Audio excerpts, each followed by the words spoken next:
नमस्कार, मैं हूं प्रीति रघुनंदन। देश कोरोना से बेहाल है, लेकिन सवाल है कि आखिर ऑक्सीजन, जरूरी दवाएं, इंजेक्शन की कमी कब दूर होंगी? और सबसे बड़े दो सवाल जिनका जवाब इस वक्त देश का हर व्यक्ति जानना चाहता है। क्या कोरोना का पीक आ चुका है या फिर अभी आना बाकी है? और दूसरा सवाल कि आखिर कोरोना का ये संकट कितने दिनों में पूरी तरह दूर हो जाएगा? इन सभी बड़े सवालों पर आज हम देश के दिग्गज डॉक्टरों से संवाद करने वाले हैं।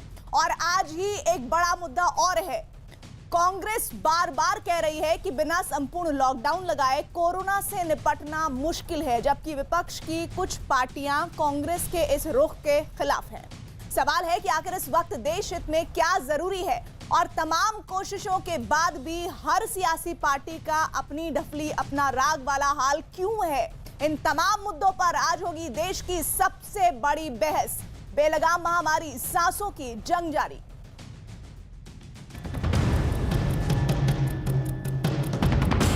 अपनी मन की बात वो सुनाते हैं, दूसरों की मन की बात वो कभी नहीं सुनते। कि मिस्टर फाउची जो हैं, जो अमेरिका के, उन्होंने कहा है कि एक नेशनल लॉकडाउन होना चाहिए। कोविड के कंट्रोल इनसे निकल चुका है। इनके पास इंसानियत नाम की चीज़ बाकी नहीं रही है। मैं लॉकडाउन के खिलाफ हूँ। लॉकडाउन से ये होगा कि या तो गरीब भूख से मर जाएगा या कोविड से मर जाएगा।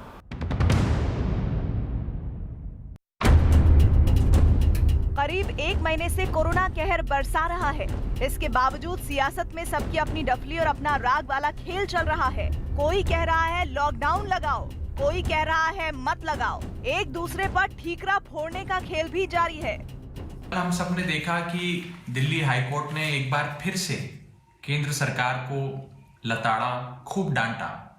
यहाँ तक कि केंद्र सरकार को शुतुरमुर्ग, एक ऑस्ट्रिच से कंपेयर किया। केंद्र सरकार को डांटते हुए ये कहा कि आपको हर हालत में दिल्ली की ऑक्सीजन की जरूरत जो है उसे पूरा करना होगा। मुख्यमंत्री जी का सिर्फ इंटेंट अपने विज्ञापन और विज्ञापन पे पैसा खर्च करना है, जो मुझे लगता है सबसे खराब राजनीति है। जब पिछले साल कोविड शुरू हुआ था और इस साल जब इतनी ज्यादा सेकेंड वेव आई है, अग्रेसिव वेव आई है, तो आपने क्या तैयारी करी है एक साल में? इस बीच सुप्रीम कोर्ट ने कहा कि केंद्र सरकार कल सुबह सुप्रीम कोर्ट में ब्यौरा दे। केंद्र बताए कि लोगों को ऑक्सीजन कैसे मिलेगा।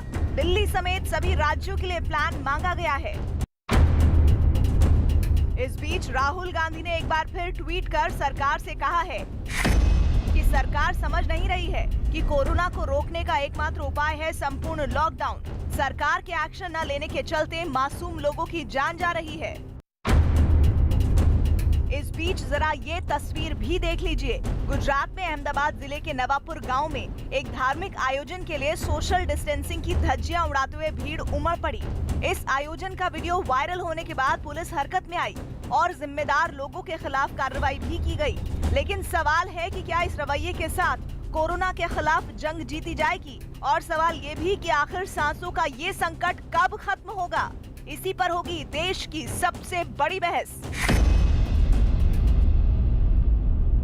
और इस बहस को हम शुरू करें उससे पहले मौजूदा हालात में कोरोना का विश्लेषण कर लेना बहुत जरूरी है। और इस वक्त सबसे महत्वपूर्ण बात ये जो सामने आएगी वो ये कि 12 राज्यों में 1 लाख से ज्यादा एक्टिव इस वक्त केसेस हैं, जो सबसे बड़ी चुनौती है इनको कम करना। साथ ही 10 राज्यों में पॉजिटिविटी रेट 25% के आसपास बरकरार है और 24 राज्यों में पॉजिटिविटी रेट करीब 15% के आसपास है। और 1 मई के बाद से रिकवरी में बढ़ोतरी हो रही है, लेकिन वो बहुत और हो इसकी उम्मीद की जानी चाहिए। महाराष्ट्र, यूपी, दिल्ली, छत्तीसगढ़ में केस घटे हैं, लेकिन फिर भी जो केसेस सामने आ रहे हैं वो बहुत ज्यादा है। कर्नाटक, केरल, बंगाल, राजस्थान, बिहार में केस बढ़े हैं। ये वो स्टेट्स हैं जहां पर लगातार केसेस बढ़ रहे हैं और इन पर कैसे काबू पाया जाए ये भी इन राज्यों के लिए और साथ ही केंद्र के लिए एक बड़ी चुनौती है। तो ये महत्वपूर्ण आंकड़ा इस वक्त आपके साथ साझा करना जरूरी था। लेकिन इसके साथ ही एक बड़ा पैनल आज हमारे साथ चर्चा में जुड़ रहा है। मैं परिचय यहाँ पर करवाना चाहती हूँ उस पैनल से। सबसे पहले आपको बता दूं कि आज हमारे साथ अभी सबसे पहले जुड़ रहे हैं वो डॉक्टर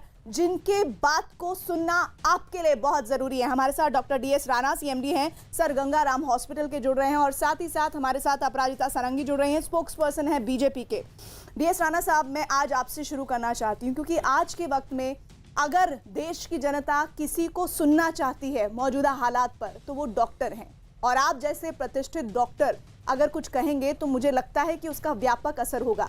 ऐसे में आप मुझे बताइए कि मौजूदा स्थिति में ऑक्सीजन अभी किस स्थिति में बरकरार है, आने वाले 10 दिनों में क्या हालात होंगे, बीते जो 10 दिन हैं वो कैसे रहे? प्रीति जी, बीते 10 दिन तो काफ़ी ख़राब रहे। शुरू के दिन बड़े बड़े ख़राब थे, तो पिछले 4-5 दिनों से स्थिति सुधरती जा रही है और ऐसे लगता है कि ये स्थिति अब 2-3 दिन में शायद और अच्छी हो जाएगी, जहाँ तक ऑक्सीजन सप्लाई का क्वेश्चन है। और central government, state government, NGOs, hospital administration सभी अच्छा काम कर रहे हैं, तो कुछ इसका अच्छा रिजल्ट निकल रहा है। और मेरे ख्याल में वही करना चाहिए, इसकी बजाय कि हम इस टाइम ब्लेम गेम में पड़ें। ब्लेम गेम को ना टीवी में डिस्कस करें ना पब्लिक में डिस्कस करें। अब तो यही डिस्कस करें कि ऑक्सीजन किस तरीके से मुहैया किया जाए हॉस्पिटलों में, किस तरीके से उसका हम क्लेम करते हैं कि हमारे पास ऑक्सीजन काफ़ी है सारे देश में। जब काफ़ी है तो उसको क्यों नहीं वितरण किया जा रहा है, उसको क्यों नहीं हॉस्पिटल तक पहुँचाया जा रहा है? वो अभी भी कमी है, पर अब पहले से स्थिति सुधर गई है, अच्छी है। सर, लेकिन आप बता रहे हैं कि स्थिति सुधर गई है। अभी भी जहाँ तक अभी आज ही का अभी कुछ ही 1 घंटा भी नहीं हुआ है सर। हमारे साथ अलका लांबा भी जुड़ गए हैं और कांग्रेस की स्पोक्स पर्सन, मैं उनके पास भी आऊंगी, लेकिन सबसे पहले आज मैं चाहती हूँ कि हमारे साथ जो बड़ा डॉक्टर का पैनल जुड़ रहा है उनसे मैं बात करूँ, Alka.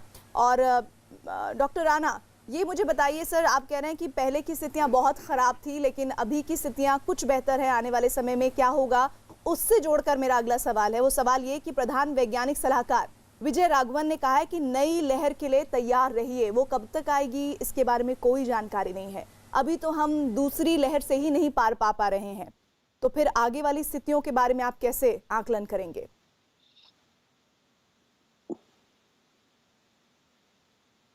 Doctor Rana.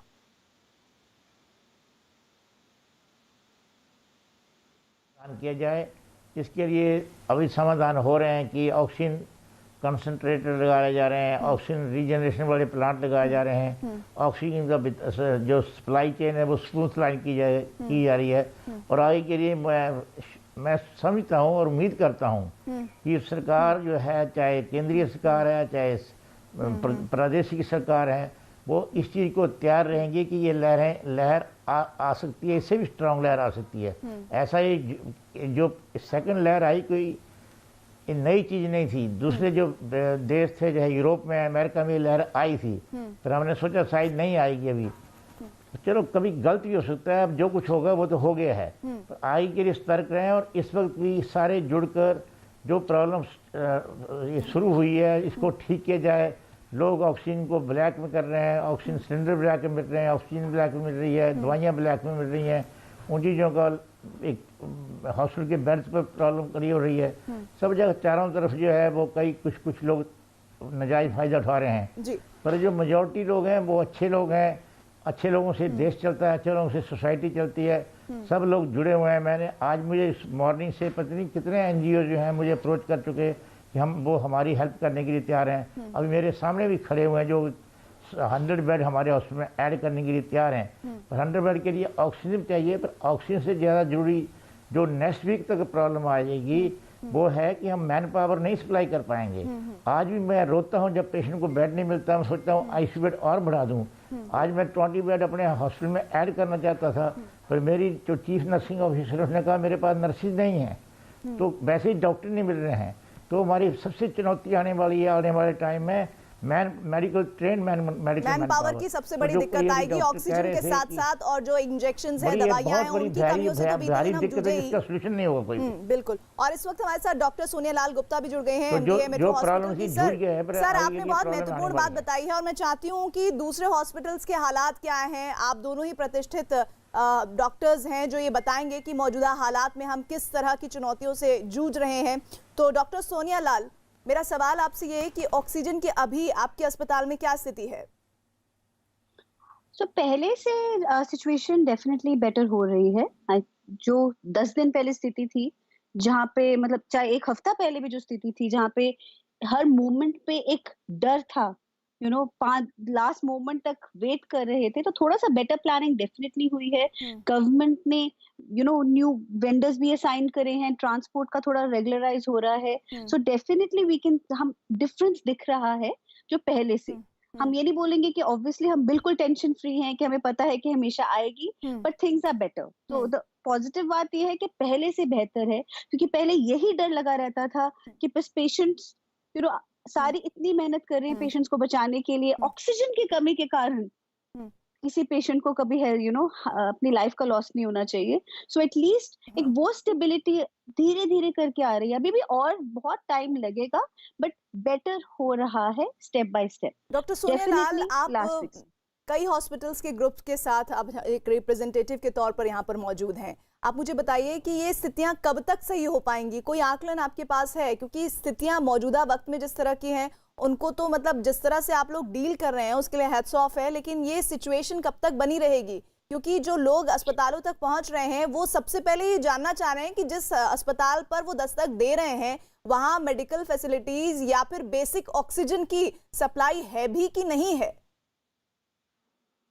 I think जिस तरीके से अब चीजें रेगुलराइज हो रही है, आई विश मैं प्रिडिक्ट कर पाती, बट नोबडी कैन प्रिडिक्ट कि कब तक चलेगा। बट क्योंकि सिचुएशन बेटर हो रही है, आई एम होपिंग कि एज वी गो फॉरवर्ड, हमारे दिल्ली एनसीआर में 6 हॉस्पिटल्स है जो कोविड अभी ट्रीट कर रहे हैं, तो जैसे सिचुएशन एंड अब कंपैरेटिवली लग रहा है कि सिचुएशन थोड़ी स्टेबलाइज हो रही है। So let's see, I think जैसे गवर्नमेंट अपने रूल्स लेके आ रही है, अपनी प्रोसेसेस को लेके आ रही है, थिंग्स विल गेट बेटर। पर अभी वही है कि जब तक नंबर्स नहीं कंट्रोल होते हमारे, तब तक वॉल्यूम रहेगा, एंड जब तक वॉल्यूम रहेगा तब तक ऑक्सीजन की डिमांड भी बनी रहेगी, क्योंकि इसमें हमें पता है लंग्स कितनी ज्यादा इन्वॉल्व होती हैं, तो इसलिए ऑक्सीजन की भी डिमांड बहुत ज्यादा है। हॉस्पिटल में हाई फ्लो नेजल कैनुलास बहुत कोशिश की जा रही है कि ना यूज कर पाए, जहाँ पे मैक्सिमम, जब जहाँ पे, और ये सारे हॉस्पिटल्स में करे, सारी गवर्नमेंट से रूल्स निकाल रही है इसी रीजन के लिए कि ऑक्सीजन की कमी ना हो और हर पेशेंट को जो उनको अप्रोप्रिएट अमाउंट ऑफ ऑक्सीजन मिले।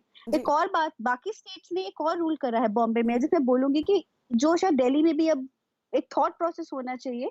पहले गोल था कि 96-97% तक सैचुरेशन जाए ऑक्सीजन पे, पर अगर हम 94 का भी गोल रख के चले तो ऑक्सीजन थोड़ा बचाया जा सकता है और पेशेंट्स को मिला जा सकता है। ठीक है, तो ये आपका सजेशन। इस पर आतिशी भी हमारे साथ जुड़ गई हैं, मैं उनसे भी बात करूंगी। अपराजिता सारंगी हमारे साथ जुड़ गई हैं और अलका लांबा भी हमारे साथ है। मैं पॉलिटिकल डिबेट शुरू करने से पहले डॉक्टर राणा आपसे ये जानना चाहती हूँ कि अभी किन किन एरियाज में हमें काम करना है ताकि आने वाले वक्त में हम पहले से ज्यादा तैयार हों। मेरे ख्याल में हमें सबसे ज़्यादा काम करना है, डिमांड कम करनी है, केसेस कम करने हैं। केसेस कम नहीं होंगे तो हमें पता है कि हमारे कंट्री के रिसोर्सेज जो हैं वो लिमिटेड हैं। जैसे मैंने अभी आपको बताया कि चलो ऑक्सीजन पूरी मात्रा में मिल सकती है, हमने अपनी ज़िंदगी में 45 साल में कभी नहीं सोचा कि ऑक्सीजन की भी कभी कमी हो सकती है किसी भी अस्पताल में। तो एक नई सिचुएशन आई हो, ये हो सकता है ठीक हो जाए, पर ये ठीक हो जाएगी और आपके केसेस कम नहीं होंगे तो आप बेड स्ट्रेंथ नहीं बढ़ा पाओगे। ये कहना कि हम टेंटों में बेड लगा देंगे, यहाँ बेड लगा देंगे, उनको मैनेज कौन करेगा? प्रॉब्लम इस टाइम ये आ रही है जो अभी भी आने वाली है, अब कि आज केसेस कम है on the whole, even hospital भी बेड बर्डन कम है, पर जो पेशेंट जितने आ रहे हैं वो सीरियस हैं, उनके लिए आईसीयू चाहिए। आईसीयू को मैनेज करने के लिए एक स्पेशल मैन पावर चाहिए होती है, वो मैन पावर नहीं मिल सकती है। ऑक्सीजन मिल भी जाएगी तो मैन पावर कहाँ से लाएंगे? इसलिए बहुत जरूरी है कि केसेस कम करो। उनमें लॉकडाउन और सबसे इम्पोर्टेंट सेल्फ लॉकडाउन जो है वो दो भी इम्पोर्टेंट मेजर हैं। मैं समझता हूँ कि लॉकडाउन के कई डिसएडवांटेज हैं, मैंने सुनता रहता हूँ, कई पॉलिटिशियन उसके अगेंस्ट है, कई लोग उसके अगेंस्ट है, कई फार में हैं, पर मेरे मुताबिक मुझे लगता है कि दिल्ली में जो लॉकडाउन हुआ पिछले 15 दिन में, उसी की वजह से कुछ केस कम हुए। जब तक ट्रांसमिशन कम नहीं हो सकती है, संक्रमण कम नहीं हो सकता है, जबकि हमें पता है इस ट्रेन में जो कंटेजियसनेस है वो बहुत ज़्यादा है। एक फैमिली में यदि किसी एक को हो जाता है तो ऑलमोस्ट 80 से 90% चांसेस है कि सारी फैमिली को हो जाएगा। बिल्कुल। जब पिछली बारी एक फैमिली में एक होता था तो ऑलमोस्ट 40% चांस होते हैं कि किसी को होगा, बाकियों को नहीं होता था। अब जब इतने केसेस बढ़ जाते हैं, उनमें 5% या 10% को भी एडमिशन की जरूरत पड़ती है, तो वॉल्यूम बहुत ज़्यादा बढ़ रहा है। वो वॉल्यूम हम नहीं टेक ओवर कर सकते हैं अनटिल अनलेस कोई ऐसे कंसल्टेड एफर्ट किए जाएँ, जैसे कोई एक स्पेशल हॉस्पिटल बनाया होता है, उसमें ट्राई एजिंग प्रॉपरली हो। और मेरी ये भी आप यहाँ एक गुजारिश होगी कि जैसे हमारे हॉस्पिटल हैं इन पर वीवीआईपी का प्रेशर नहीं पड़ना चाहिए। जो अननेसेसरी जिनको हॉस्पिटलाइजेशन की जरूरत नहीं है वो पेशेंट नहीं जाने चाहिए under VVI pressure, political pressure के अंदर पेशेंट नहीं एडमिट होने चाहिए। इसमें जरूरत है कि उन्हीं जरूरतमंदों को एडमिशन दो irrespective of their economics and context जिनको हॉस्पिटल की जरूरत है। बाकी पेशेंट हॉस्पिटल में नहीं होने चाहिए। और एट द सेम टाइम हमें ये जो नंबर ऑफ केसेज है वो कम करना है। और कम तभी हो सकते हैं ठीक है जब डॉक्टर हमारा राणा कोई जी, मतलब एक डॉक्टर राणा जी कम हो। आपने जो सुझाव दिए हैं, हमारे साथ तीनों जो मेहमान हैं वो एक एक कर मैं उनसे सबसे जवाब लूंगी, लेकिन चूंकि बहुत सारे जो सवाल हैं वो सीधे केंद्र से ही जुड़े हुए हैं, तो अपराजिता सारंगी मैं आपसे शुरुआत करती हूँ। अब मैं पॉलिटिकल डिबेट ओपन करने जा रही हूँ, मेरे कुछ सवाल होंगे, लेकिन जो सुझाव डॉक्टर राणा ने आपको दिया है वो सुझाव एक दो नहीं है, उसकी फहरिस्त काफी लंबी है।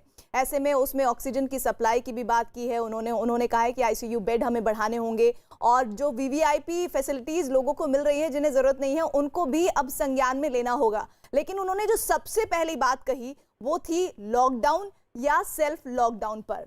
तो आप लोगों की आगे की तैयारी क्या है? आप सबको मेरा नमस्कार। मैं सबसे पहले तो ये कह दूं कि स्थिति गंभीर है, गंभीर बनी हुई है।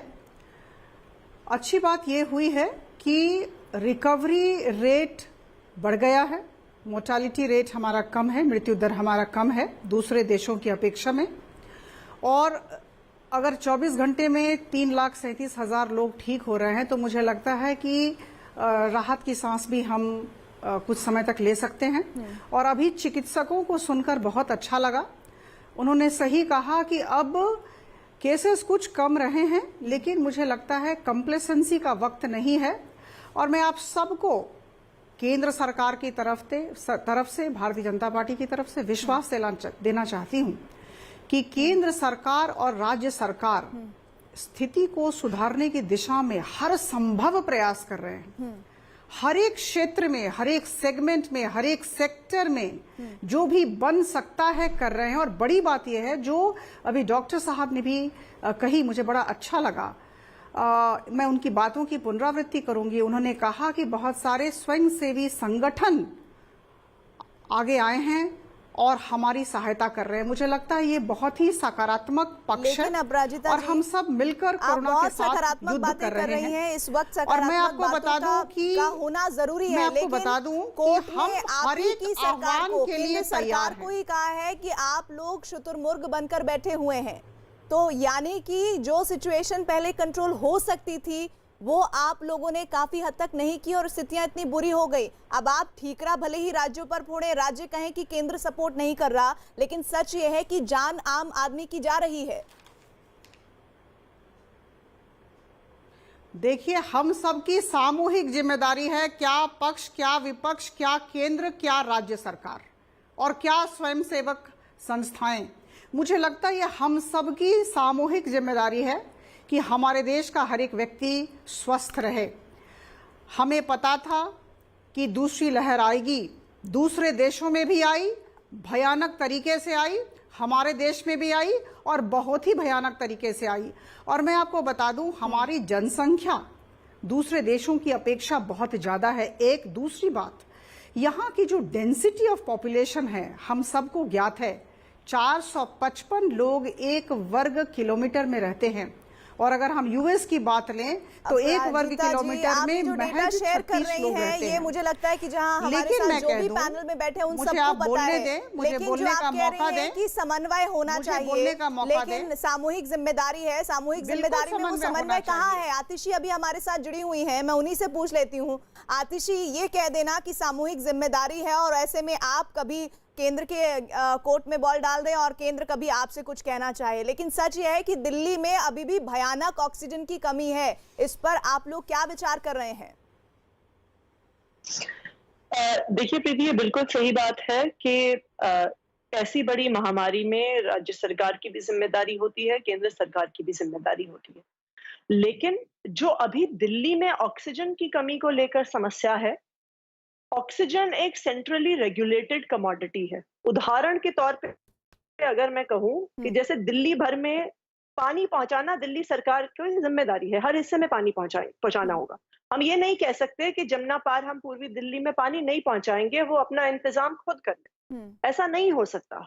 वो जिम्मेदारी दिल्ली की सरकार की ही है और दिल्ली की सरकार को ही पूरी करनी होगी, क्योंकि ये एक सेंट्रली मैनेज सप्लाई होता है। उसी तरह से ऑक्सीजन एक केंद्र सरकार द्वारा मैनेज्ड कमोडिटी है। तो ये 100% इंश्योर करना कि हर राज्य को उनकी जितनी ऑक्सीजन की जरूरत है ये पहुंच पाए, ये केंद्र सरकार की जिम्मेदारी है। देखिए, ये समय नहीं है तू मैं का या उंगली उठाने का, लेकिन ये सच्चाई है कि दिल्ली को उसके ऑक्सीजन का कोटा सिर्फ कागजों पे मिल रहा था इतने दिन। तो क्या वो तो आतिशी, जब कोर्ट आप ये ने कहना चाहती हैं कि केंद्र सरकार की जो दिल्ली के प्रति जिम्मेदारी है वो नहीं निभा रहे हैं, या फिर वो जानबूझकर दिल्ली में इस तरह के हालात बना रहे हैं? सीधा बताइए। देखिए, ये तो कहना गलत होगा कि कोई भी ऐसे समय पे जानबूझकर कर रहा है। ये तो हम भी, वो चाहे हमारे कितने भी विरोधी हो, ये तो हम भी नहीं करेंगे। लेकिन ये तो सच्चाई है कि जहां तक ऑक्सीजन प्रोवाइड करने की बात है, वहां पे केंद्र सरकार के मैनेजमेंट का फेलियर है। इसी मैनेजमेंट फेलियर को कल दिल्ली हाई कोर्ट ने पॉइंट भी किया था। दिल्ली हाई कोर्ट ने कल शो कॉज नोटिस भी इशू किया। मुझे इस बात से अचंभा है कि शो कॉज नोटिस जब उन्हें दिया गया कि 700 मेट्रिक टन आपने ऑक्सीजन क्यों नहीं दी, केंद्र सरकार ने ऑक्सीजन पहुंचाने के बजाय उस नोटिस को चैलेंज किया। मैं सोचती हूँ आपके पास अगर इतना खाली समय है तो उसको इस समस्या को सुलझाने में लगाइए कि रोरकेला से दिल्ली ऑक्सीजन कैसे आएगी, दुर्गापुर से दिल्ली ऑक्सीजन कैसे आएगी, पश्चिम बंगाल से दिल्ली ऑक्सीजन कैसे आएगी।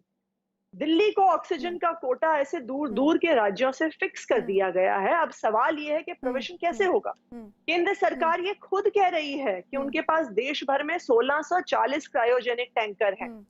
अगर 1640 क्रायोजेनिक टैंकर हैं तो उसमें से दिल्ली के हिस्से 100 क्रायोजेनिक टैंकर क्यों नहीं दे देती है केंद्र सरकार? ठीक है। जब दिल्ली इंडस्ट्रियल स्टेट नहीं है। दिल्ली हाई कोर्ट ने, सुप्रीम कोर्ट ने ये खुद बोला है कि बाकी स्टेट्स की तरह दिल्ली के पास क्रायोजेनिक टैंकर भी नहीं है और इंडस्ट्रियल ऑक्सीजन प्लांट्स भी नहीं है। ठीक है, तो इसलिए केंद्र को ये जिम्मेदारी निभानी पड़ेगी। बहुत जरूरी सवाल है, इस पर जवाब मैं लूंगी अपराजिता जी से, लेकिन अलका भी हमारे साथ जुड़ी हुई है, वो कुछ कहना चाह रही है। अलका, आप अपना पॉइंट रखिए। प्रीति, दोनों सत्ताधारी दल की जो प्रवक्ता बैठी है, जनता के कुछ सवाल है, अगर आपके माध्यम से जवाब मिल जाए। पहला, भाजपा की प्रवक्ता से, दिल्ली के इंटरनेशनल एयरपोर्ट पर 25 अंतरराष्ट्रीय फ्लाइट उतरी और उसमें क्या सामान उतरा? 5,500 oxygen concentrator, 3,200 oxygen cylinder, 1,36,000 remdesivir injections, 300 ton life saving equipments जिसमें वेंटिलेटर उतरे हैं। 5 दिन से पड़े हैं। कोई डोमेस्टिक फ्लाइट नहीं वहां से किसी राज्य में गई है पिछले 5 दिन में। ये सामान जो पड़ा हुआ है, क्या आम आदमी को उठाकर राज्यों तक देना है या इसकी कोई जवाबदेही किसी की है? पहला सवाल। दूसरा, ये जो आप कह रहे हैं ना पॉजिटिविटी रेट कम हुआ है, मामले कम हुए, ये झूठ और धोखा है। मैं कहूंगी टेस्टिंग कम हुई है, मामले कम नहीं हुए हैं। दिल्ली में 1 लाख टेस्ट रोज का था, 40% टेस्ट में भारी कमी आई है। अब मैं आम आदमी पार्टी की प्रवक्ता से पूछना चाहती हूँ, कोई दो राय नहीं, 976 मैट्रिक टन रोज की ऑक्सीजन की दिल्ली के अंदर मांग है। मिल कितनी रही है? 3, 4 और 500 मैट्रिक टन। मैं पूछना चाहती हूँ 600, 400 और 500 मैट्रिक टन रोज का जो कम पड़ रहा है, उससे या तो ये कहें कि जिन्हें ऑक्सीजन नहीं मिल रही, कि 400-500 मैट्रिक टन कम बहुत बड़ी बात होती है, कि लोग ऑक्सीजन की कमी से दम तोड़ रहे हैं क्योंकि ऑक्सीजन नहीं मिल रही, वो आंकड़े क्यों छुपाए जा रहे हैं? और अगर ऐसा नहीं है कि ऑक्सीजन 500 मैट्रिक टन कम भी है तो भी लोग दम नहीं तोड़ रहे हैं, तो फिर 976 मैट्रिक टन की मांग बेईमानी है या नहीं है? क्योंकि दिल्ली फुटबॉल बन गई है। High court, supreme court, high court, और अगर ये ना होते तो जो मिल रही है ना ऑक्सीजन, वो भी ना मिलती। इन्होंने कहा हमारे पास टैंकर नहीं है। इनसे पूछिए, अगर 1 महीने में केजरीवाल जी 44 ऑक्सीजन प्लांट लगाने का दावा कर रहे हैं कि 1 महीने में 44 लगा देंगे, तो क्या 1 साल में 40 नहीं लगा सकते थे? तो कहीं ना कहीं फेलियर दिल्ली और केंद्र, राज्य और केंद्र सरकारों का मिलकर हुआ है और ये हमारे सामने खड़ा हुआ है। ठीक है, पहले आतिशी से इसका जवाब ले लेते हैं। आतिशी, देखिए अलका जी, ये जो 976 मैट्रिक टन दिल्ली की रिक्वायरमेंट है, ये इसलिए है क्योंकि आज दिल्ली में बेड बढ़ाने की जरूरत है, दिल्ली में वेंटिलेटर्स बढ़ाने की जरूरत है, दिल्ली में आईसीयू बेड बढ़ाने की जरूरत है। बिल्कुल, हम एलएनजेपी अस्पताल और जीटीबी अस्पताल के साथ पोर्टा कैबिन्स में 500 आईसीयू बेड्स की ढांचे हमने खड़े कर लिए हैं, उनकी सारी इक्विपमेंट प्रोक्योर कर ली है। लेकिन जब तक उनको ऑक्सीजन नहीं मिलेगा, एक वेंटिलेटर के पेशेंट को 70 लीटर पर मिनट तक का ऑक्सीजन सप्लाई की जरूरत पड़ सकती है। तो आज दिल्ली इंतजार कर रही है कि जो हमारे अभी जो हमारे एग्जिस्टिंग बेड्स है, भविष्य के लिए नहीं, हम आज के लिए मांग रहे हैं अलका जी, वो बेड्स बन के तैयार हैं। अभी जीडीपी अस्पताल में बन के तैयार है, जयपुर गोल्डन बन के तैयार है, गोल्डन अस्पताल में मैक्स में लोगों ने दम तोड़ा ऑक्सीजन के बिना। सुन तो लीजिए अलका जी, को जो है वो गोदामों में संभाल के रखे हुए लोगों को दे नहीं रहे आप। मैं बता रही हूँ आपको, सबसे आपके यहाँ अभी आया है 6000 बिस्तर खाली है, लेकिन जीडीपी अस्पताल में लोग ऑक्सीजन बेड के बिना दम तोड़ रहे हैं। तो दिल्ली की जनता जवाब कैसे देगी बताइए? जो 6000 बिस्तर खाली है उसकी सूची जारी करिए। जो 6000 बिस्तर अभी ऑक्सीजन के खाली है उसकी सूची जारी करिए। मैं आपको कह रही हूँ, लोग दर दर भटक रहे हैं, उन्हें ऑक्सीजन बेड नहीं मिल रहे हैं। आप सिर्फ राजनीति कर रहे हैं, भटक रहे हैं क्योंकि हॉस्पिटल लोगों को एडमिट नहीं कर रहे हैं। बजे आपने जारी कर दी, 5 तारीख खत्म नहीं हुई, 5 तारीख खत्म नहीं हुई और दोपहर को 3:20 में आपने आपकी रिपोर्ट जारी कर दी। सवाल आपका उन्हीं से है तो जवाब भी तो वही देंगी ना, तो आप लगातार बोलेंगी तो फिर कैसे? लेकिन आतिशी जो बात कह रही है अलका, वो बहुत जरूरी है, उस पर जरूर रोशनी डालिए, क्योंकि दिल्ली की जनता आपको सुन रही है और वो चाहती है कि इस बात पर बिल्कुल क्लैरिटी बरती जाए। सवाल ये कि आपने कहा कि हमने जो बेड बढ़ाए हैं उसके लिए हमें ऑक्सीजन चाहिए, अभी तक वो बेड काम में नहीं आए हैं मरीजों के, तो ऐसे में जो दिल्ली में ऑक्सीजन की कमी से मौत हुई है, फिर उसके पीछे की वजह क्या है? बिल्कुल देखिए प्रीति जी, 2 चीजें समझिए। आज के दिन में जितने बेड्स फंक्शनल हैं दिल्ली में, उनकी 700 मेट्रिक टन की रिक्वायरमेंट है, जिसके लिए पीयूष गोयल जी को हमने हफ्ते भर पहले हमारे deputy chief minister Manish Sisodia ji ने लिखा था। हमें आज तक एक भी दिन 700 मेट्रिक टन नहीं मिला है, पहली बात। और यही कारण है कि जो डॉक्टर्स कह भी रहे थे शो से पहले कि जैसे तैसे मैनेजमेंट इंप्रूव करके जुडिशियस यूज ऑफ ऑक्सीजन से आज हो रहा है। बारी से अलका जी प्लीज। जब ऑक्सीजन नहीं आएगा तो हॉस्पिटल क्या करेगा? दूसरी बात, आज दिल्ली में सरकारी अस्पताल भी, कई प्राइवेट अस्पताल भी अपनी फैसिलिटीज एक्सपैंड करने के लिए रेडी बैठे हैं। अपोलो हॉस्पिटल कुछ दिन पहले तक जब ये संकट शुरू हुआ, उसी दिन वो 50 बेड बढ़ाने वाले थे। गंगाराम हॉस्पिटल से डॉक्टर साहब यहाँ थे, वो बेड बढ़ाने वाले थे। बीएलके हॉस्पिटल के साथ हमने होटल्स को लिंक किया था, वो ऑक्सीजन बेड्स बढ़ाने वाले थे। लेकिन जब एग्जिस्टिंग पेशेंट्स के लिए ही ऑक्सीजन नहीं है, तो कोई भी सरकारी अस्पताल या प्राइवेट अस्पताल कमरा दिल्ली सरकार ने इस 1 साल कोरोना काल में एक भी वेंटिलेटर नहीं खरीदा है, लेकिन उसके पास ऑक्सीजन नहीं है। ये रियलिटी है। अलका, मैं आपको मौका दूंगी, लेकिन प्लीज देखिए अपनी बात जो दिल्ली की जनता जिनके मुंह से सुनना चाहती है वो तो सुन लीजिए, फिर आप सवाल कर लीजिएगा, आपको पूरा मौका मैं दूंगी। Atishi. Thank you Preeti, thank you. मैंने आपको जैसे स्पष्ट कहा, दिल्ली की एग्जिस्टिंग बेड कैपेसिटी पे आज हमें 700 मेट्रिक टन की जरूरत है, जो हमें नहीं मिल रहा है।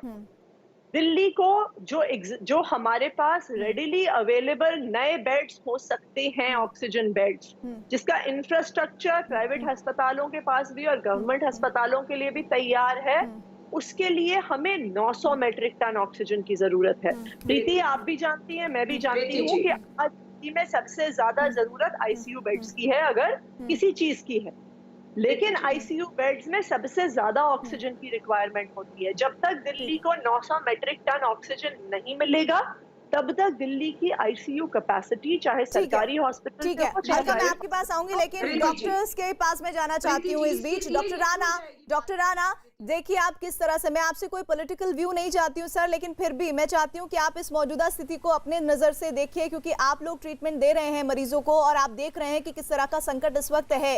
ऐसे में एक फैक्ट ये भी आया कि बहुत सारी चीजें मौजूद है, लेकिन वो उपयोग में नहीं लाई जा रही है, सिर्फ समन्वय की कमी की वजह से। क्या आपको भी लगता है कि वो समन्वय हो जाए तो चीजें बेहतर हो सकती हैं? मेरा अपना अंदाज़ा जो मैं सोचता हूँ, वो मैं ये सोचता हूँ कि दिल्ली को जितनी ऑक्सीजन की ज़रूरत है, वो किसी तरीके से अभी तक पूरी नहीं हो रही है। दो दिन प्रतिदिन वो बढ़ती जा रही है, बढ़ गई है पहले से। अब ऐसा नहीं कि उनको 300 मीट्रिक टन मिल रही है, उससे ज़्यादा मिल रही है, तभी हमारा वितरण अच्छा रहा है। जहाँ तक सवाल है कि वो मेरे ख्याल में ऐसी कम्युनिटी है तो नहीं है कि ऑक्सीजन टैंक कहीं खड़े कर देंगे सड़क पर। वो पूरी कोशिश करते हैं, ये मैं एडमिट करता हूँ टीवी पर भी। हमारे अपने लोकल प्रतिनिधि हैं, वो हमें जब भी हम टेलीफोन करते हैं उसी टाइम कुछ ना कुछ कर देते हैं, कुछ ना कुछ करते रहते हैं। सब लोग जुड़े हुए हैं उसमें कि अगर मैं जो लोकल सरकार के लोग हैं, चाहे IAS अफसर हैं, चाहे पॉलिटिशियन हैं, चाहे वो जो समाज सेविक हैं, सब लोग हेल्प करने की कोशिश कर रहे हैं। पर मेरा अपना अनुमान है कि जितनी ऑक्सीजन दिल्ली को ज़रूरत है और जितने ICU बेड दिल्ली में हैं उनको ऑक्सीजन पूरी नहीं हो रही है, और डे बाय डे थोड़ी पूर्ति हो रही है। तो आने वाले समय में जब पूरी हो जाएगी तो ICU बेड भी बढ़ जाएंगे। मैं तो यही सोचता हूँ कि डेफिशिएंसी है अभी भी, जो सप्लाई और डिमांड में डेफिशिएंसी है। ऐसा नहीं है कि उनके पास सप्लाई पूरी है और उनकी सप्लाई चेन खराब है। वो दिन रात भागते रहते हैं, जब जरूरत होती है किसी हॉस्पिटल को तो किसी को 1 टन दे देते हैं, किसी को 2 टन दे देते हैं, अपना हिसाब किताब करते रहते हैं, बांटते रहते हैं। अदरवाइज उनको क्या जरूरत पड़ी है कि वो ट्रक अपना एक को नहीं, तो अदरवाइज उनके पास एडिक्वेट सप्लाई होगी तो एक ही हॉस्पिटल को एक दिन की सप्लाई तो कम से कम पूरी दे देंगे। वो तो घंटों के हिसाब से देते हैं, पूरा करने की कोशिश करते रहते हैं। डॉक्टर सोनिया लाल।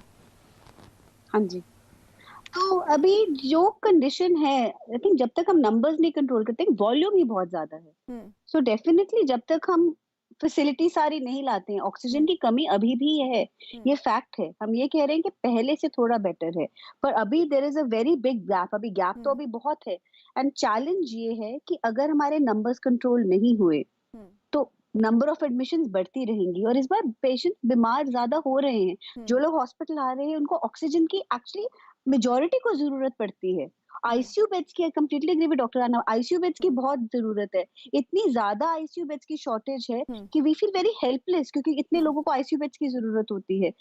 ICU बेड का मतलब है कि ऑक्सीजन की सप्लाई और भी ज्यादा चाहिए। सो डेफिनेटली वो डिमांड एंड सप्लाई का तो बहुत प्रॉब्लम है। एंड आई थिंक जब तक ये पूरा सॉल्व नहीं होता, जैसे सॉल्व होगा हॉस्पिटल्स के लिए इजियर हो जाएगा अपने पेशेंट्स की हेल्प करना, उनका टेक केयर करना, एंड डेफिनेटली वो थोड़ा स्मूदन हो जाएंगी चीजें। पर अभी हमें नंबर्स पे भी काम करना पड़ेगा। जब तक हमारे नंबर्स भी कम होते तब तक हमारे डॉक्टर्स पैनल में जो है वो बार-बार ये कह रहे हैं कि हमें नंबर्स को कम करना होगा, ये सबसे बड़ी चुनौती है। और अगर हमने ये कर लिया तो बाकी जो चीजें हैं, चाहे वो दवाइयों की कमी है, इंजेक्शन की कमी है या ऑक्सीजन सिलेंडर्स की समस्या है, उससे भी हम काफी हद तक धीरे धीरे पार पा जाएंगे। लेकिन ऐसे में आप बताइए कि दिल्ली की ऑक्सीजन पूर्ति पर आप लोगों का प्लान क्या है? ये सवाल मैं इसलिए पूछ रही हूँ क्योंकि सुप्रीम कोर्ट भी आपसे जानना चाहता है, और साथ ही अलका लांबा ने आपसे कहा कि प्लेन उतर रहे हैं, वहां पर खड़े हुए हैं जिसमें मेडिकल उपकरण से लेकर, मेडिसिन से लेकर, इंजेक्शन से लेकर, वेंटिलेटर से लेकर सब कुछ पड़ा हुआ है, लेकिन आप पहुंचा नहीं रहे मरीजों तक, अस्पतालों तक। ऐसा क्यों?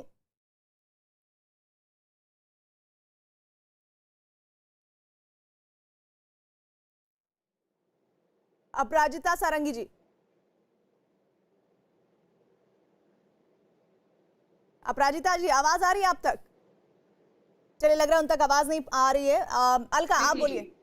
प्रीति जी, मैं डॉक्टर सोनिया लाल को सुन रही हूँ। उन्होंने कहा जब तक नंबर कम नहीं आएंगे तो सरकारें इसका ये मतलब मत समझे कि वो कह रही हैं कि नंबर कम करने का मतलब है टेस्टिंग कम कर दीजिए, क्योंकि हो ये रहा है। नंबर कम दिखाने के लिए आप टेस्टिंग को कम कर रहे हैं, जो सबसे ज्यादा खतरनाक है। अब मैं आतिशी जी की बात पर आती हूँ। उन्होंने कहा हमारे पास 976 मैट्रिक टन मिले तो हम और बिस्तर बढ़ा देंगे। अभी का रिक्वायरमेंट 700 मैट्रिक टन है, लेकिन अभी जो रिक्वायरमेंट है वो 700 है। इन्हें मिल कितना रहा है? 500। 200 मैट्रिक टन नहीं मिल रहा। वो 200 मैट्रिक टन ऑक्सीजन ना मिलने की वजह से उन लोगों का हो क्या रहा है, मैं ये पूछना चाहती हूँ। जान जा रही है, वो तो बोल रहे हैं ना, जान जा रही है। डिमांड ही नहीं पूरी हो रही तो जान जा रही है, जा रही। हमने देखा नहीं तड़पते हुए मरीजों को। और मैं वही कह रही हूँ, नहीं, वो तो कह रहे हैं कि हमें चाहिए, आप नहीं दे रहे, स्थितियां विकट हो रही है हर अस्पताल में। कभी बीते दिनों हमने देखा 2 घंटे की बची है, 3 घंटे की बची है। कमी से, वही कह रही हूँ, कोरोना से नहीं, सुविधाओं के अभाव से लोगों की मौत हो रही है ऑक्सीजन ना मिलने से। RTI कहती है केजरीवाल सरकार ने पिछले 1 साल में एक भी वेंटिलेटर का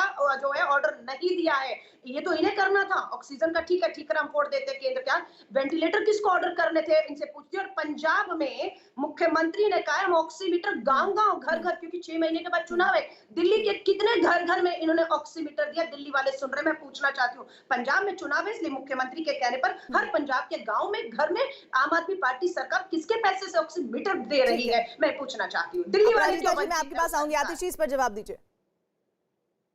देखिए अलका जी, आपको पता हो या नहीं, लेकिन घर घर में ऑक्सीमीटर देने की शुरुआत दिल्ली में आम आदमी पार्टी की सरकार ने ही करी।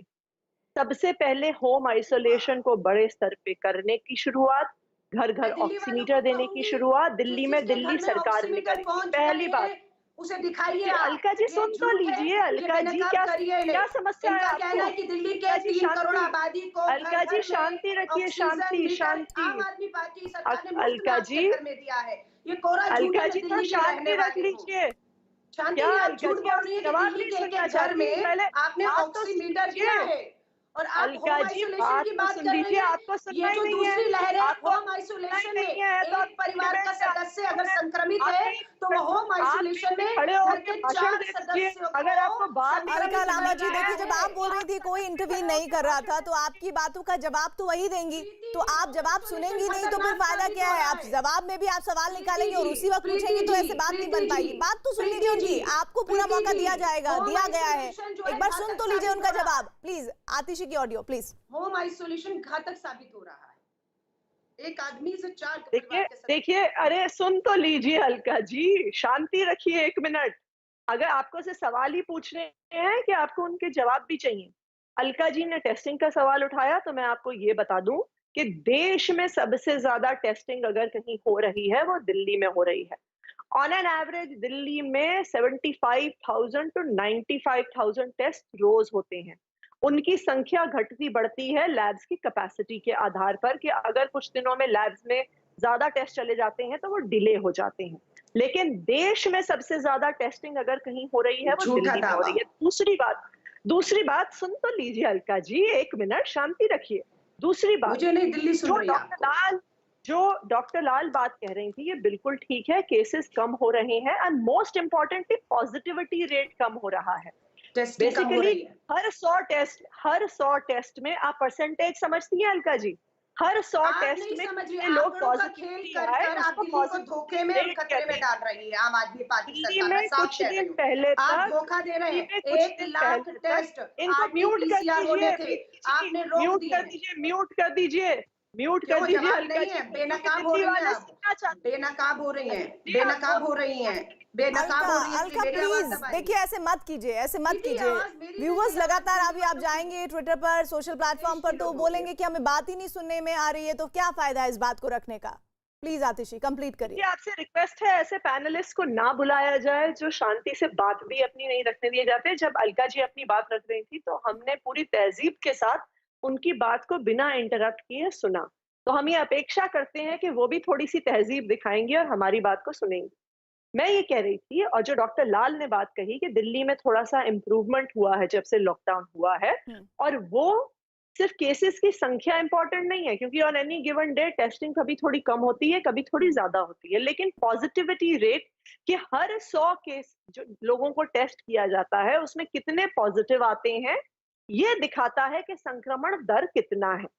कुछ दिन पहले जब दिल्ली में एकदम पीक पर केसेस थे तो तकरीबन 35% तक संक्रमण दर पहुंच गया था, लेकिन दिल्ली के लिए खुशी की बात है कि संक्रमण दर धीरे धीरे 35 से 31, 31 से 28 और अब 26% पे आ गया है। तो हम ये उम्मीद करते हैं कि जिस तरह से संक्रमण दर घट रहा है और जिस तरह से ऑक्सीजन की सप्लाई बढ़ रही है, अभी जो सप्लाई और डिमांड का मिसमैच है पेशेंट्स की जरूरत और ऑक्सीजन बेड्स में, वो 2-4 दिन में दोनों तरफ से केसेस के घटने से और ऑक्सीजन सप्लाई के आने से और फैसिलिटीज एक्सपैंड होने से जल्द ये पूरा हो जाए। लेकिन आतिशी, मैं यहाँ पर एक बात ऐड करना चाहती हूँ। अभी अलका कह रही थी कि टेस्टिंग कम हो रही है, वो उनका आरोप हो सकता है, लेकिन ओवरऑल जो मैंने महसूस किया है या जितने भी लोग जुड़ रहे हैं वो ये कि अब लोग टेस्टिंग के लिए खुद भी नहीं जा रहे हैं। वो कह रहे हैं कि अच्छा सर्दी खांसी जुकाम है, गला खराश हो रहा है, बुखार हो रहा है, तो लोग खुद ही अपने आप को आइसोलेट कर रहे हैं। ये भी बात सच है, ये बात सच है। देखिए, ये आंकड़ा है, ये भी एक आंकड़ा है जो कि हो सकता है कि आपकी उस डेटा में शामिल कभी नहीं हो पाएगा।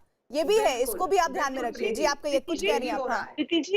प्रीति जी, लेकिन जो 100 लोग टेस्ट करते हैं, इसीलिए पॉजिटिविटी रेट को देखा जाता है, क्योंकि हर तरह के लोग टेस्ट करवाते हैं, इसलिए पॉजिटिविटी रेट को इंटरनेशनली बेंचमार्क माना जाता है। टेस्ट कभी कम होता है, कभी ज्यादा। लोगों में इस दौरान आतिशी एक डर भी बैठ गया है, लोगों को डर भी बैठ गया है, क्योंकि इतने बड़े पैमाने पर टेस्टिंग हो रही है। लोगों को सही बताऊं तो टेस्टिंग को लेकर भी डर है। वो कह रहे हैं कि किस तरह स्वैब लिए जा रहे हैं, कई लोगों की तो गलत रिपोर्ट्स आ रही हैं, कई लोग के आरटीपीसीआर में पॉजिटिव आ जा रहा है, कई लोग की फिर वो दोबारा कराते तो नेगेटिव आ जा रहा है। तो इतना कंफ्यूजन है लोगों के भीतर। लोग कह रहे हैं कि इससे अच्छा है कि हम जाए नहीं, हम घर पर ही रहें। ऐसा भी हो रहा है। अच्छा, ठीक है, मैं आप दोनों को यहीं पर विराम देती हूँ। अपराजिता सारंगी को मेरे साथ जोड़ना बहुत जरूरी है इस वक्त, क्योंकि अपराजिता जी, आपसे मैंने सवाल पूछा था, तब आप डिस्कनेक्ट हो गई थी।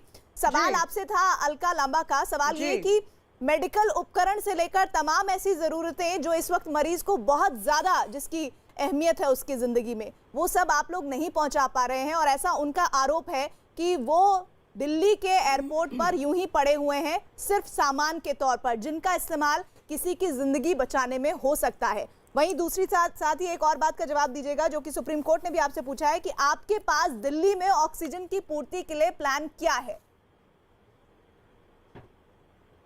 जी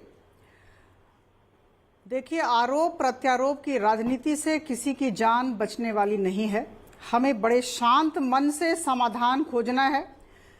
अभी देश में दो तरह के लोग हैं, चित्र साफ है। एक तरफ केंद्र सरकार, राज्य सरकार, स्वयंसेवी संस्था दिन रात काम कर रही हैं, लोगों की जानें बचा रही हैं, और दूसरी तरफ कुछ लोग हैं जो विरोध के नाम पर विरोध कर रहे हैं, नुक्स निकाल रहे हैं। मैं आपको बता दूं कि जहां तक ऑक्सीजन सप्लाई की बात है, अलका जी जरा सुन लें, संयम और संतुलन के साथ बातचीत करें तो अच्छा लगता है। जहां तक ऑक्सीजन सप्लाई की बात है, ये जो मुद्दा है यह सुप्रीम कोर्ट में विचाराधीन है। आप जानते हैं कल 10:30 बजे हमारी तरफ से, केंद्र सरकार की तरफ से सारी बातें पेश की जाएंगी। जो हमारी स्थिति है उसे सबके समक्ष रखा जाएगा। मैं आपको बता दूं, जहां तक ऑक्सीजन सप्लाई का सवाल है और दिल्ली का सवाल है, सबसे पहले 378 मेट्रिक टन का कोटा दिया गया था, उसे बढ़ा के हमने 480 मेट्रिक टन किया दिल्ली की सरकार के लिए। इसके बाद इन्होंने कहा कि नहीं और बढ़ाओ, 590 मेट्रिक टन किया गया। दुख की बात यह है कि जब सुप्रीम कोर्ट में ये गए, मनीष सिसोदिया साहब जो डिप्टी सीएम हैं, आदरणीय सिसोदिया जी ने एक चिट्ठी लिखी पीयूष गोयल जी को कि 700 metric ton. With due respect, मैं आपको यहाँ पर रोककर आपकी जो समन्वय की प्रक्रिया है, जिसमें आप बहुत सहयोग कर रही हैं दिल्ली सरकार को, उस पर एक बात जोड़ना चाहती हूँ। आप कोटा बढ़ा रही हैं, लेकिन उस कोटा की जो सप्लाई होनी चाहिए, दिल्ली सरकार का सवाल यही है कि वो सप्लाई नहीं हो पा रही है अस्पतालों तक। मैं अनुरोध करूंगी आप शांति बनाए रखें। आप शोर करेंगे तो मैं नहीं बोल पाऊंगी, ये शोर है। देखिए, वो जो आप डेटा बता रही हैं, डेटा के आधार पर जो सवाल उठेंगे वो पूछे जाएंगे। अपराजिता जी, आप ही से पूछे जाएंगे। मैं बता रही हूँ, देखिए 700 मेट्रिक टन जो कहा गया उसका आधार होना चाहिए। सुप्रीम कोर्ट में इसी बात को लेकर बातचीत हुई है। मैं आपको बता दूं, सीधी सी बात है, 16,000 नॉन आईसीयू बेड्स जहां पर असेसमेंट किया गया। देखिए, टीम बैठती है, डॉक्टर्स की टीम होती है, हमारे सरकारी कर्मचारीगण होते हैं, हमारे मेडिकल एडमिनिस्ट्रेटिव ऑफिसर्स होते हैं, प्राइवेट हॉस्पिटल्स के, गवर्नमेंट हॉस्पिटल्स के, ये लोग बैठकर तय करते हैं, ऑक्सीजन की मैपिंग की जाती है। 16,000 नॉन आईसीयू बेड्स के लिए, बेड्स में 8,136, मैं आपको बता दूं, 8,136 बेड के लिए ऑक्सीजन की जरूरत कही गई। ये हमने अपने एफिडेविट में दिया है। वहां 152 मेट्रिक टन की जरूरत है, और जितनी आईसीयू बेड्स हैं वहां 415 मेट्रिक टन की जरूरत है। कुल मिलाकर कितना हुआ? 567 मेट्रिक टन, 567 मेट्रिक टन। इनका कहना है हमें 700 मेट्रिक टन दीजिए। बात यह है कि कल इसकी सुनवाई है और जब चलिए ठीक है, कल उसकी कोई भी सुनवाई, मुद्दा आप उस पर आप बात विचाराधीन होता बहुत है सीधे नहीं रख रही हैं, आप सर्वोच्च डेटा न्यायालय जरूर में, हमारे साथ शेयर करें। लेकिन एक और सवाल जो अलका लांबा पूछ रही थी, जल्दी से उस पर भी जवाब दीजिए कि आप तो एडमिनिस्ट्रेटर रही है ना, वो जो सामान अटका हुआ है एयरपोर्ट पर, वो क्यों अटका हुआ है, वो क्यों नहीं मरीजों तक पहुंच रहा है, वो क्यों नहीं जो जिंदगी और मौत की लड़ाई लड़ रहे हैं वो उनके लिए बचाने का काम कर रहा है, संजीवनी के काम नहीं कर पा रहा है? मैं दो तथ्य आपके समक्ष प्रीति जी रखना चाह रही हूँ, मुझे आप 30 सेकंड का समय दें। छोटा जवाब डिस्कनेक्ट रखिएगा हो गया मैम, मेरे था। पास समय मैंने थोड़ा सुना, सा कम लेकिन है। मेरी बात आपके पास पहुंच नहीं रही थी। 1 अप्रैल से 28 अप्रैल की बात मैं आपको कर दूं, दिल्ली कह रही है, दिल्ली का काम है प्रबंधन कार्यान्वयन, हम उनके साथ खड़े हैं, वो भी इस बात को जानते हैं। नहीं तो हमारे डॉक्टर्स अभी नहीं कहते कि ऑक्सीजन की सप्लाई बढ़ रही है। 1 अप्रैल से 28 अप्रैल तक राउरकेला स्टील प्लांट से अपराजिता जी, आप नहीं दे रही उस बात का जवाब, आप नहीं दे रही उस बात का जवाब, मुझे अफसोस है, विभिन्न राज्यों को मुझे अफसोस है कि आप इस बात का जवाब नहीं दे रही हैं या देना नहीं चाहती हैं। ठीक है, मुझे डॉक्टर्स के पास जाना चाहिए क्योंकि डॉक्टर्स की आवाज आज बहुत अहम हो जाती है ऐसे वक्त में जब हम इस बहुत बुरी महामारी के दौर से गुजर रहे हैं। डॉक्टर साहब, आज के समय में जो वक्त है, ऐसे में हर व्यक्ति, हर इंसान, देश क्या दुनिया का यही जानना चाहता है कि हम इन हालात से निकल कब पाएंगे। तो देश की जनता जो आपको सुन रही है उसके बारे में डॉक्टर राणा आप क्या कहेंगे? इसके बारे में मैं पूरी जानकारी तो नहीं दे सकता हूँ क्योंकि कोई भी सारे गैस वर्क हैं, एपिडेमियोलॉजिस्ट ज़्यादा आंसर दे सकते हैं, पर जो एपिडेमियोलॉजिस्ट का डेटा गूगल पर है उसके मुताबिक 15 मई से 15 जून तक ये पीक रहेगी। कई पार्ट में 15 मई में पहुंच जाएगी, कई में 20 मई में पहुंच जाएगी, और दिल्ली में लगता है कि जून सर में बहुत बहुत शुक्रिया, ये आपने जानकारी दी। डॉक्टर लाल, आपका क्या कहना है इस पर? I agree with Dr. Rana. अभी we have to go, जो एपिडेमियोलॉजिस्ट तो डेटा दे रहे हैं उनके अकॉर्डिंग, तो अभी ये पीक आएगी। अभी तो कह रहे हैं कि फ्रॉम मिडिल ऑफ मई लेके जून के मिड तक अभी चलेगी, तो अभी तो समय है। अभी तो और जितनी भी स्टडीज हुई, जितना भी डेटा मल्टीपल सोर्सेज से आ रहा है, सारा प्रीटी मच सेम ही बात कह रहा है कि अभी पीक आने में समय है और अभी पीक आएगी, तो हमें और तैयारी करनी पड़ेगी सबको। आप दोनों का बहुत बहुत विशेष तौर पर शुक्रिया, साथ ही हमारे बाकी पैनलिस्ट जो हमारे साथ जुड़े हैं उनके लिए भी बहुत बहुत धन्यवाद। लेकिन कू ऐप पर आज हमने एक सवाल पूछा था, उस पर हमें क्या जवाब मिला है वो सवाल मैं आपको बता दूं। क्या कोरोना पर सरकारों में तालमेल की कमी है? कू ऐप पर हमने ये सवाल पूछा जिस पर हमें बड़ी तादाद में लोगों ने रिएक्ट किया है। 92% लोगों ने हाँ में जवाब माना है कि हाँ तालमेल की भयानक कमी है, वहीं 8% लोगों ने ना में भी जवाब दिया है। और इसी के साथ ही आज आप हमारे चर्चा में जुड़े रहे, इसके लिए बहुत बहुत धन्यवाद। एक ब्रेक हम ले रहे हैं, आगे आप जरूर देखिएगा पत्थर की लकीर।